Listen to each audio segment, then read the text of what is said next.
Thank you for joining us for another episode of Baker Hosts AD Nauseam, a podcast series focusing on new and trending advertising issues, with an emphasis on the FTC and the NAD. I'm Leah Brave, and you're listening to Baker Hosts. We are once again joined by Amy Mudge and Daniel Kaufman, two partners from Baker Hostetler's advertising, marketing, and digital media team. Together, they have decades of advertising experience and approach advertising issues from multiple perspectives. On today's episode of Ad Nauseam, Amy and Daniel talk about the age-old issue of when is an advertising claim puffery. With that, welcome to Ad Nauseam, and let's turn it over to Amy and Daniel.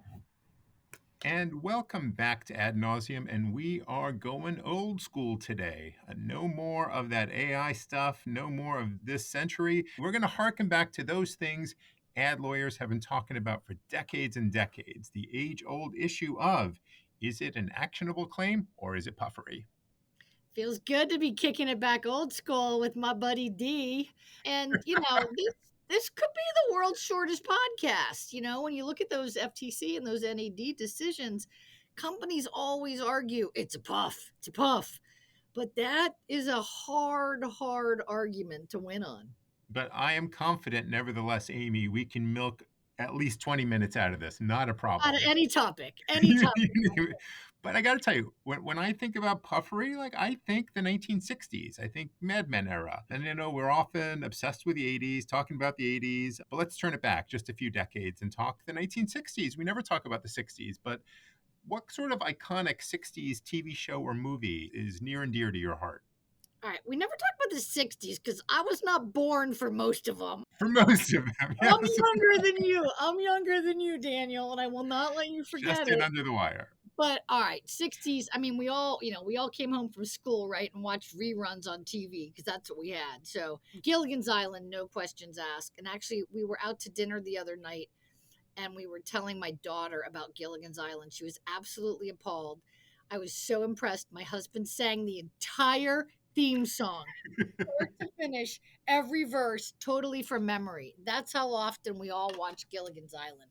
And I also love Sound of Music. It's just, who doesn't love Sound of Music? I miss old theme songs. I mean, you just don't get enough of those these days, and they're just wonderful. So what about you? You got some weird stuff, I bet. You got some sci-fi in there?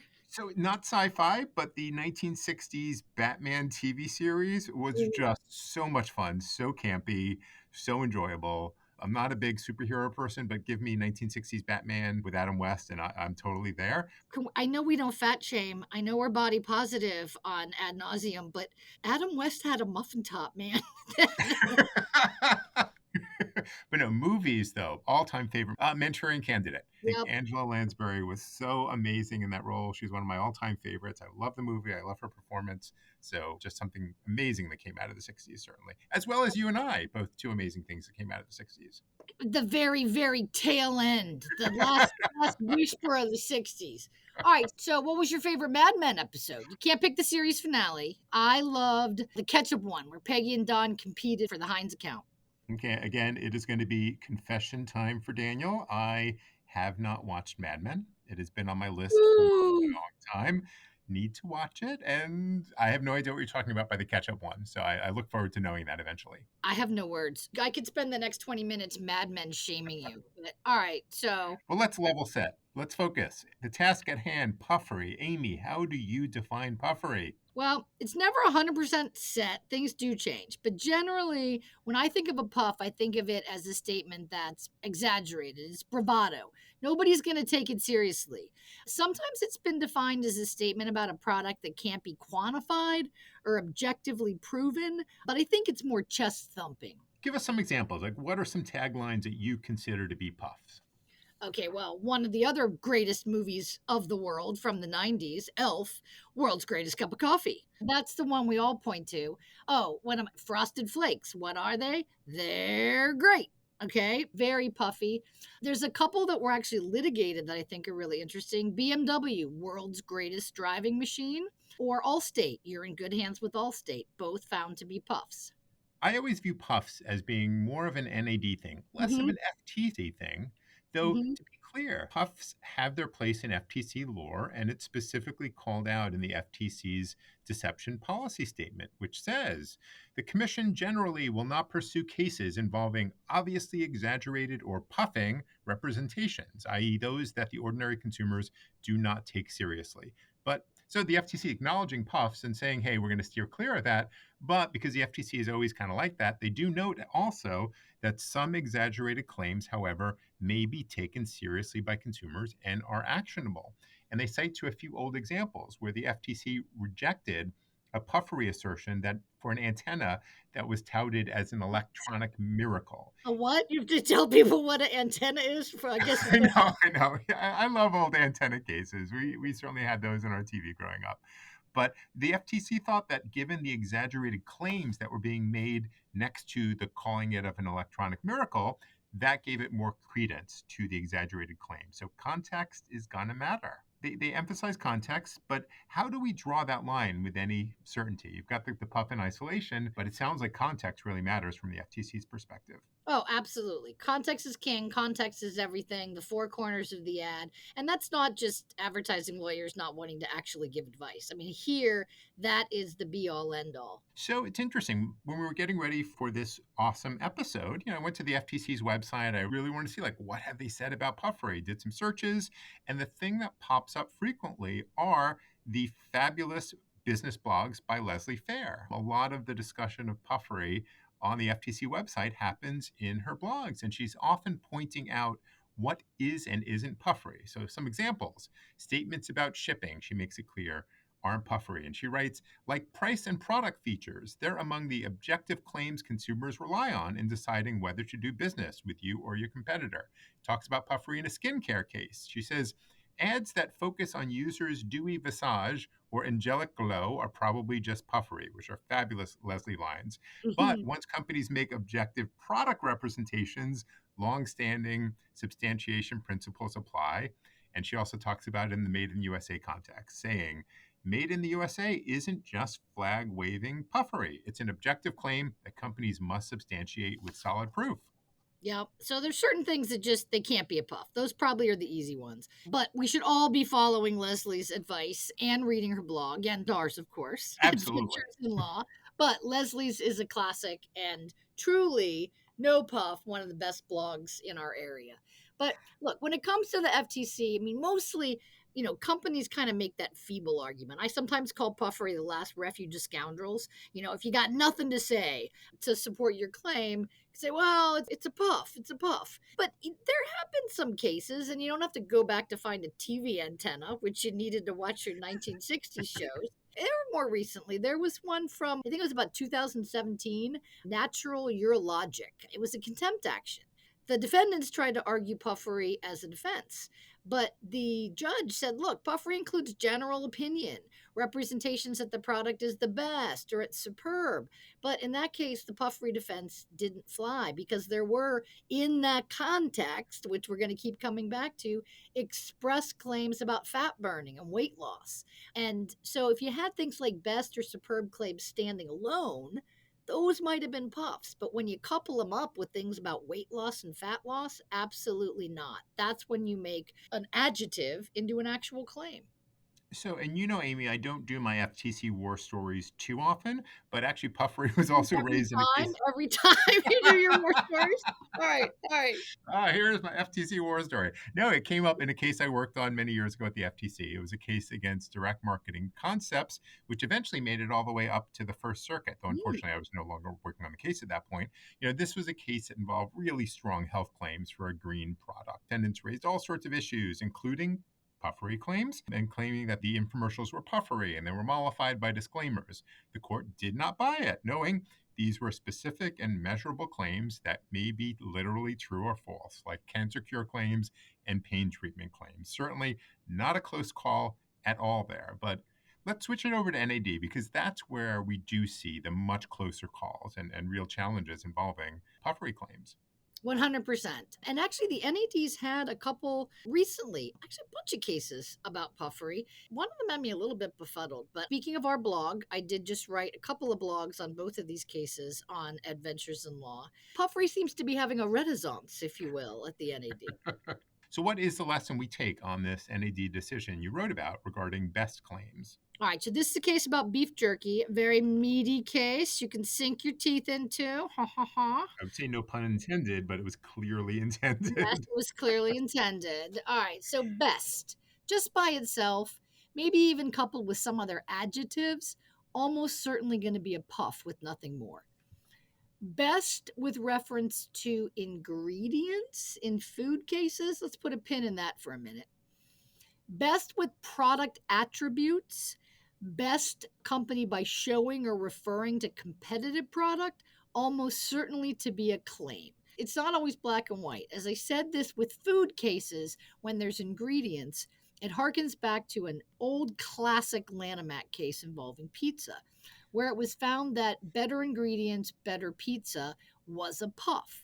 Except when you took the better pizza, better ingredients and showed pictures of that pizza and you showed pictures of those ingredients, that's when it crossed over into being a claim. The ingredient piece is one that people tend to get a little bit befuddled about in this area because of that case. In this case, NAD found that clearly the best beef jerky statement was a puff. Not surprised by that. NAD also found that saying the best ingredients make the best beef jerky. Okay, makes sense. NAD found that saying because we use the best ingredients, we have the best beef jerky, that was a claim. Again, that made sense. But there was some gray in there too. There was another claim, clearly the best beef jerky, clearly fresh, clearly more. NAD came out that this was a puff. This one had me pausing because, to my mind, fresh is an objective, measurable attribute. Clearly, more sounds like quantity. Does it have more beef jerky in your product versus another? That I was surprised that NAD found out that those statements were puffs. So I think what I took away from this is even amongst people that think about this a lot, wonks like me and NAD attorneys, it's not always easy to figure out what is and is not truly puffery.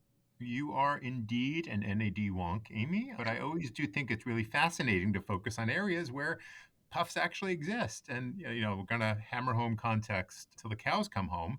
But is there another sort of best case you can talk about us that came out recently? Absolutely. There are more better and best cases at NAD than you can shake a stick at, and they're all fascinating reads. There was one recently involving charcoal, and one maker of charcoal touted their charcoal as bringing the best grilling experience. Now, in isolation, pretty clear that's a puff. But these claims are rarely made in isolation, and NAD noted that best claims can be substantive superiority claims requiring substantiation or a puff, depending on, you guessed it, the all important context. Now, in this case, Puffery failed. Here, the best grilling claims appeared in ads where they also said the charcoal bricks were 50% larger and that they light fast with high heat and a long burning time. So again, those are things that you can measure. Those are things you need support for. And in that context, the best claim just wasn't substantiated. Well, Amy, all this talk about pizza, barbecue, grilling is making me very sad about the salad I need to go pick up for my lunch today. Oh, is it making you thirsty? Because actually, I wanted to tell you about one more case because you asked about best. And best and better are a lot of times the context where we see suggestions that something's puffery, but not exclusively. The most recent case that NAD looked at where puffery was an issue involved sports drinks. And it was one of the classic, the Body Armor versus Gatorade kind of advertising wars. In this one, Body Armor claimed that the rehydration champ is here. And that's one that Body Armor said, come on, it's a puff. Gatorade said, no, it's not. This is one where NAD said, no, you know what? Saying you're the champ is probably a puff. But when you said you're the rehydration champ, that meant you needed substantiation to show that your drink rehydrated better than competing drinks. So the key here is it's not just always best and better. You can find this issue of is it a puff, is it a claim in other contexts as well. So it's interesting. A lot of this really flows from that statement in the FTC's deception policy statement that, you can have a puff in one instance, but the same statement can become actionable in another context. So, wrapping up here, Amy, what are some takeaways that you think folks should be mindful of? Again, we said this, we'll say it again. Don't assume it's going to be a puff. That context does matter, and a puff can easily become actionable. You've always got to have a plan B. I get really, really nervous if you go in and the only defense you have to something is it's a puff. Even if you think a statement is puffery, and even if you intend for it to be puffy, think through how you would substantiate it if you were challenged and the puffery defense failed. Just always got to have something in your back pocket. If you clear a claim as a puff with your clients, you've got to use more words with them. Make it very, very clear you're only clearing the statement when it's used in isolation, and remind them anytime there's additional context, you got to come back and get another opinion as to whether in the context of the whole ad, the statement becomes a claim. Is there clear separation between the puffy statement and any objectionable claims? That's going to be another key. And that's hard to do in a 30-second spot, let alone a 15-second spot. There's been some suggestion that small brands get more leeway here. If you're a new entrant and you say you're the world's greatest, that maybe some are more likely to say, oh, of course, that's just boasting. And if a market leader made such a statement, maybe that, means something is meant to be a claim. I don't think that makes a whole lot of sense, but we've seen it in practice, and we've seen it in a few NAD cases. So at least just something to watch. And finally, if the statement has an ER at the end, better, fancier, more wonderfuler, it occasionally can be a puff. We have seen some better claims where they've been found to be a puff, but anything with an ER is more likely to be comparative. And if it's comparative, it's probably not a puff. So make sure your marketing people understand the limited applicability of the puffery defense. There's often a knee-jerk reaction to say, oh, it's a puff. You can just ignore it, but that's not the right mindset. And again, keep close track of those puffs and make sure they are on an island all by themselves. On Gilligan's Island. With Gilligan's Island, yes. Because if they're coupled up with other stuff, they might well be a claim. That is amazing, and we brought it full circle. So thank you so much, everyone, for joining us here on Ad Nauseam. Thank you, Amy and Daniel. If you have questions for Amy or Daniel, their contact information is in the show notes. For more information on the latest developments in ad law, visit our Adventures in Law blog at www.adventures-in-law.com and check out Ad Nauseam episodes by subscribing to Baker Hosts wherever you get your podcasts. As always, thanks for listening to Baker Hosts. Comments heard on Baker Host are for informational purposes and should not be construed as legal advice regarding any specific facts or circumstances. Listeners should not act upon the information provided on Baker Host without first consulting a lawyer directly. The opinions expressed on Baker Host are of those of participants appearing on the program and do not necessarily reflect those of the firm. For more information about our practices and experience, please visit bakerlaw.com.